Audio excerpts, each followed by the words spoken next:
अस्सलाम वालेकुम वरहमतुल्लाहि वबरकातुह। तो 1 दिसंबर 2020 से यूके वाले जो है सो उन लोगों का इमिग्रेशन सिस्टम चेंज कर दिया है।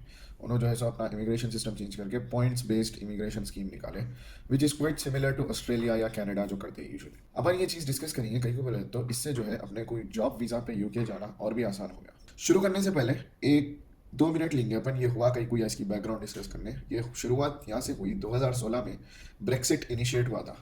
जिसको ब्रेक्सिट के बारे में नहीं मालूम, यूके जो है यूरोपियन यूनियन का एक पार्ट था। यूरोपियन यूनियन क्या है बोले तो यूरोप के 15-20 कंट्रीज मिलके एक दूसरे से एग्रीमेंट साइन करें कि अपन जो भी काम करेंगे साथ में करेंगे, या जो भी है नेगोशिएशंस करें, जिससे जिसके थ्रू जो है एडवांटेजेस ये है कि आप एक कंट्री से दूसरी कंट्री में गए तो आपका वीज़ा पासपोर्ट वो चेक नहीं होता, या फिर आप गुड्स जो है एक जगह से ला के दूसरी जगह बेच सकते हैं बिना कोई एक्स्ट्रा टैक्स के, या कुछ भी ऐसी बहुत सारे लोगों के जो है सो एग्रीमेंट्स हैं। और एक और इम्पॉर्टेंट चीज़ क्या होती है बोले तो ये यूरोपियन यूनियन को हर कंट्री जो है पैसा देती है, और एंड में जो है सो वो पूरे पैसे का टोटल करके यूरोपियन यूनियन जो है उन्हें वापस डिस्ट्रीब्यूट करता हर कंट्री को। वो क्या हिसाब से करता कैसा करता वो नहीं मालूम। तो यूके वालों की क्या फिर गई थी बोले तो उन्होंने बोल रहे थे कि हम जितना पैसा दे रहे हैं हमको उतने बेनिफिट्स नहीं मिल रहे, लिहाजा हमको नहीं होना ये यूरोपियन यूनियन, हम अकेले ही ठीक है बोले तो। 2016 में वोटिंग करें, 52% यूके के रेसिडेंट्स बोले कि छोड़ देंगे अपन यूरोपियन यूनियन। तो वहाँ से ये कार्रवाई शुरू हुई जो कि अभी अभी भी ख़त्म नहीं हुई, लेकिन तेज़ तेज़ आगे बढ़ रही। तो एज ऑफ 2021 अपन ये जगह पहुँच गए कि यूके बोल रहा है कि हम जो है जैसा पहले यूरोपियन यूनियन वालों को ज़्यादा फ्रेंडली ट्रीट करते थे वो हम अब से नहीं करेंगे। One such example is Europe में किसी को भी कोई भी जॉब पे हायर करना है ना, तो यहाँ के रेगुलेशंस के हिसाब से तो यूरोपियन यूनियन के जो है यहाँ दो रेगुलेशन है। एक ये है कि डिस्क्रिमिनेशन पूरे ईयू मेंबर्स के बीच में न रहना।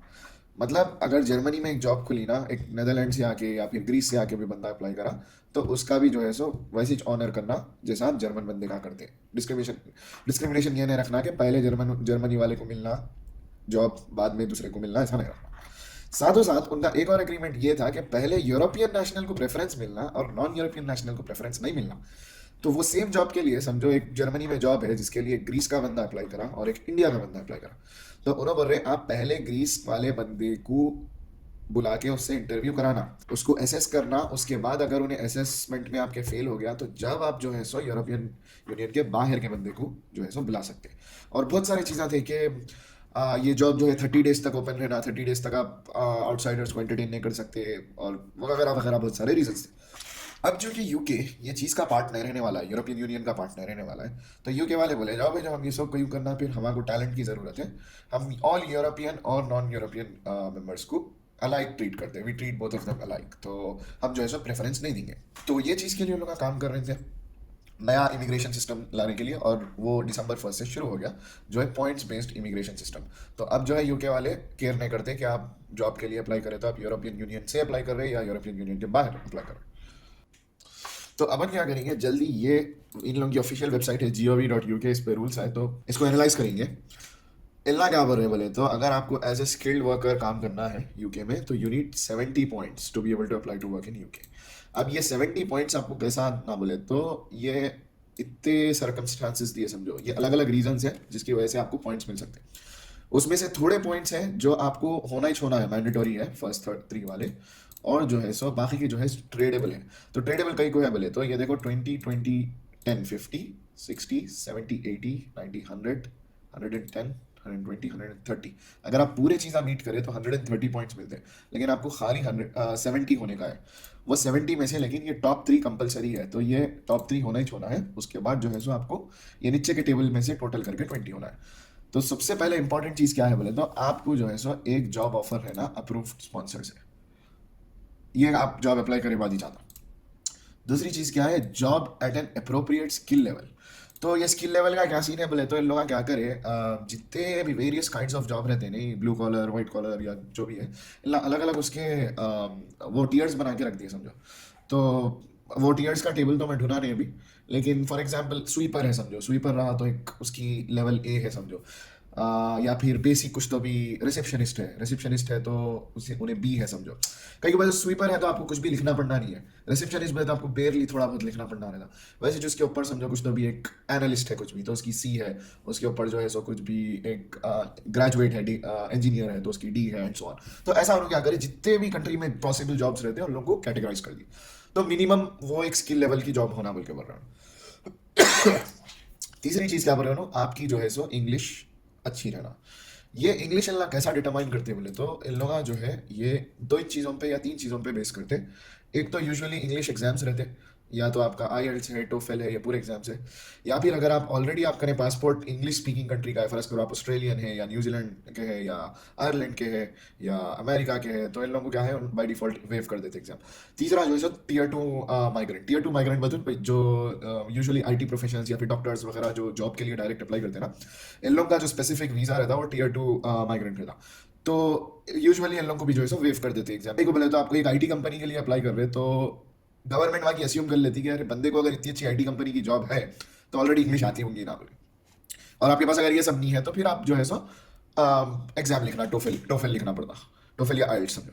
और उन्होंने यूजुअली क्या बोलते बोले तो आपको B1 यूरोपियन सिस्टम के हिसाब से B1 लेवल की इंग्लिश आना बोलते। अब B1 लेवल की इंग्लिश क्या रहती मतलब अपनी 8th क्लास या 9th क्लास की इंग्लिश जैसा रहती ना, उतनी सी रहती, उससे ज़्यादा नहीं रहती। या फिर अपने को जो है यूजुअली ये कस्टमर केयर के जॉब्स में वर्सेंट बोल के जो एग्जाम लिखते नहीं, जो भी वर्सेंट क्वालिफाई करे उन्हें समझ जाते उतना ही रहता, उससे ज़्यादा नहीं रहता। तो रही बात आपको जो है जॉब, आप अप्लाई करें, आपको जॉब मिल गई तो आपके 50 पॉइंट हो गए। अब नेक्स्ट चीज़ आपको ये होना है कि आपकी सैलरी अगर 20 से 23,000 के बीच में रही तो आपको 0 पॉइंट्स है। आपकी सैलरी अगर 23 से 26,000 के बीच में रही तो आपको 10 पॉइंट है। आपकी सैलरी अगर जो भी आपकी ऑफर चल रही है वो अगर 25,600 से बढ़ के रही तो आपको सीधा सीधा 20 पॉइंट है। अब यहाँ पे मैं सबसे इंपॉर्टेंट चीज़ बोलता हूँ, जो भी लोग यूजुअली आईटी में अप्लाई करते हैं ना, स्पेशली जो सॉफ्टवेयर डेवलपर की जॉब है, आपकी सैलरी 25,000 के ऊपर रहती ही रहती। 25,000 कोई भी नहीं देता।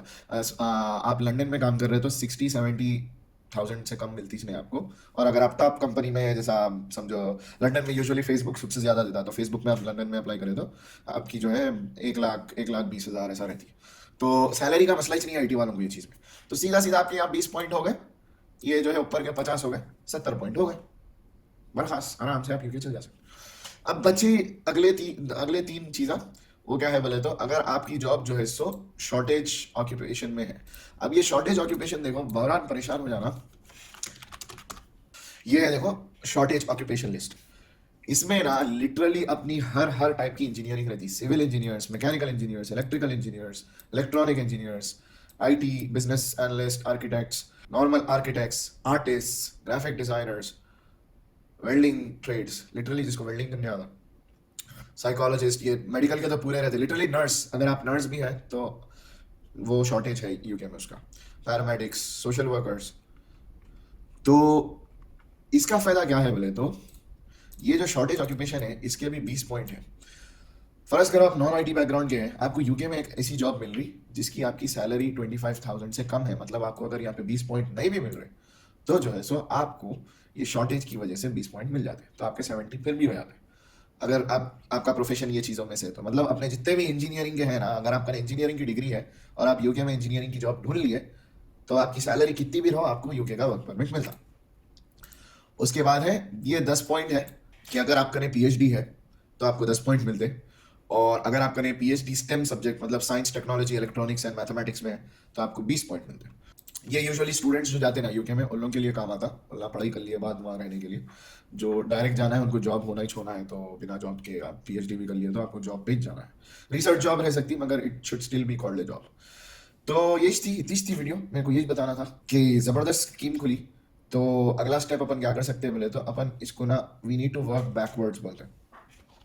यूके की सबसे फेमस साइट कौन सी है मालूम जॉब्स की? indeed.co.uk। यहाँ पे जाके क्या करना, अपनी कौन सी जॉब है, अपना कौन सा प्रोफेशन है उसके सर्चेस मारना। क्योंकि ये स्कीम मार्केट में आके एक ही हफ्ता हुआ, आपको ज़्यादा जॉब्स नहीं दिखेंगे जो आपको स्पॉन्सर कर रहे हैं या एक्टिवली स्पॉन्सर कर रहे हैं। लेकिन आप मार्केट का अंदाज़ा लो, यूजुअली दिसंबर में ज़्यादा काम नहीं होता, क्रिसमस वो रहता ना, जनवरी से असल दिखते देखो जॉब्स यहाँ पे। तो यहाँ पे जो भी जॉब्स है उसके हिसाब से अपना सीवी बनाना, सीवी बना के अप्लाई करना, दुआ करना, अगर हो गया तो हो गया, ब्रिटिश एयरवेज की फ्लाइट पकड़ के आ जाना लंदन। तो वीडियो अच्छी लगी तो लाइक करो और शेयर करो जिसके लिए ये सूटेबल है उन लोगों के साथ। अपन फिर मिलेंगे अगली वीडियो में। अस्सलाम वालेकुम।